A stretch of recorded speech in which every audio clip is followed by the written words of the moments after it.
Hello everyone, I'm Max McAllister and I am still making my way through this video series. I'm probably going to try and do it all in one night on how I built an epic FireRock fireplace outdoors and a Waterwall feature without any instruction or guidance from the internet on how to actually plan it or do it, other than using YouTube to help me find the basic videos on how to accomplish it.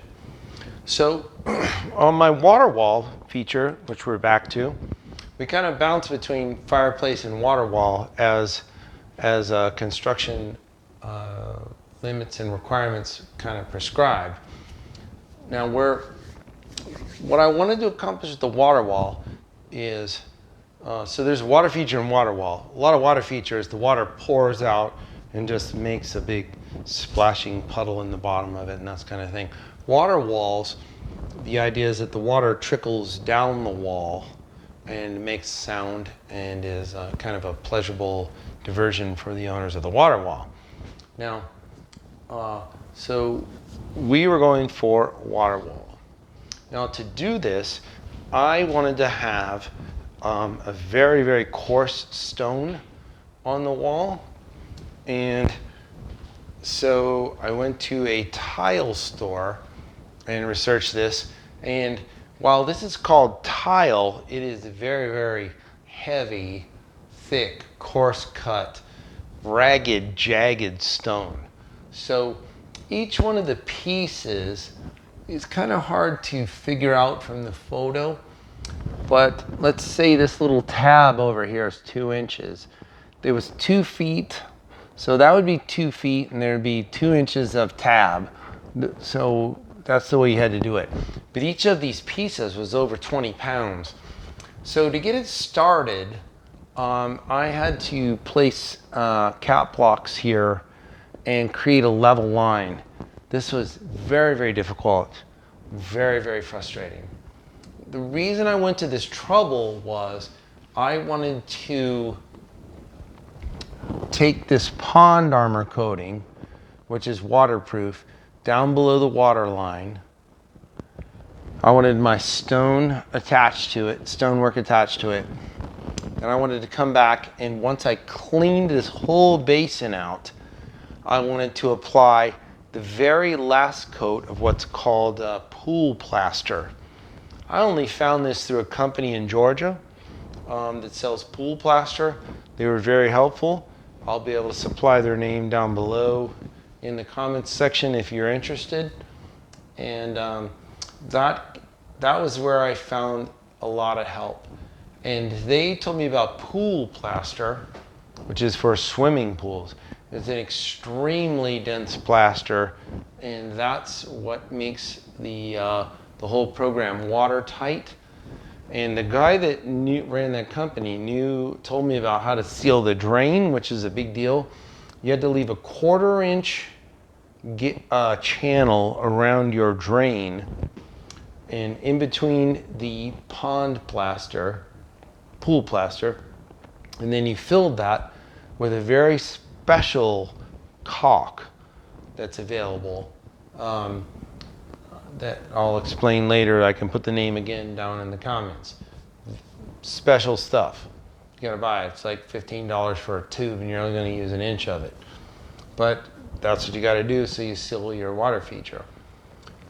So this level here is where I stopped because I wanted to clean this all perfectly, then lay in the pool plaster to make it as watertight and beautiful as possible. Then I needed to come back with pond armor, again, the pond armor like you see here, and coat the entire basin, and then take the stonework and go down. I didn't know how bad I had screwed up trying with that plan. That was a bitch, is all I can say. That was really, really hard. So here we are progressing along. Now there's a special adhesive. Mortar isn't the right word, but this special glue that they sell at the tile store that they'll explain to you that holds heavy tile like this to a wall. You have to check constantly level so that you make sure that your stones are working out and they're not going to be screwed up. And then you have to cut and saw so that you have channels like for your spouts and where things are going to exit, right? So this is a big effort. So now here's the guys that Tammy hired to help us complete the stonework on the floor of the patio. So now we're getting pretty far along, right? So when I got to this stage, I was looking at this, and Tammy was out of town, and I was like, it just doesn't look right. And so I decided that we needed a shelf here so that we could put stuff on it, you know, decorations and things. And then even when I saw the copper piece, I was like, that doesn't look right. I'm going to cover that. I'm going to glue stone over it. That was kind of my ultimate destination. By the way, what you see here is we're originating the start of structures to support the super outrageously heavy stones that are going to line the arch of the fireplace, called the keystone, right? And the arch stones that support the keystone. So this is what we're setting up. We're trying to find a way to support the keystone because the keystone's very heavy. So it has to be secured, glued, dry, cure, all that has to hold up. So this is looking pretty good, right? Working on the back wall, stones going in. So you got to fit every piece. So you end up with these little like triangle here, a little piece here. You gotta find, it's like you're infinitely searching for puzzle pieces or cutting them or hammering them. It turns out the skilled laborers, the guys that run this stuff, that really know how to do it, they just use the 4-inch disc grinder, zzz, and they whack it with a hammer, whack, thing pops exactly how they want. So here we are, we're approaching completion on the stonework on the ground.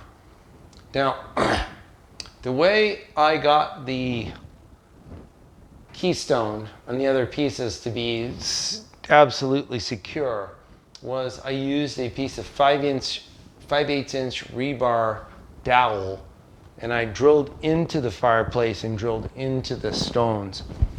And then I used that crazy Sikaflex super heavy duty and structural construction adhesive to hold things together.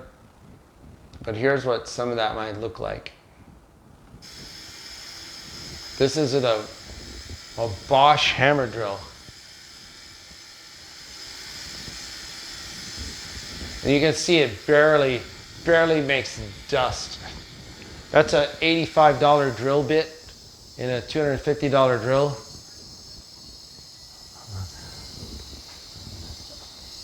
And you better be ready to work. That's all I can say.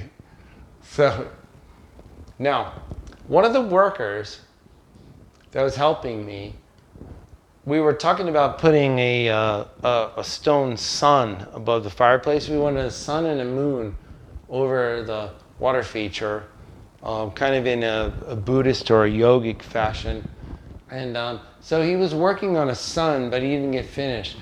But then I took the center of his sun and set it up on my shelf, and I was like very pleased with it. And so what I had done in the meantime was glue stone to the copper face of the reverse spillway, because I didn't want to see the copper because it was ugly to me. So then I just had a solid stone face.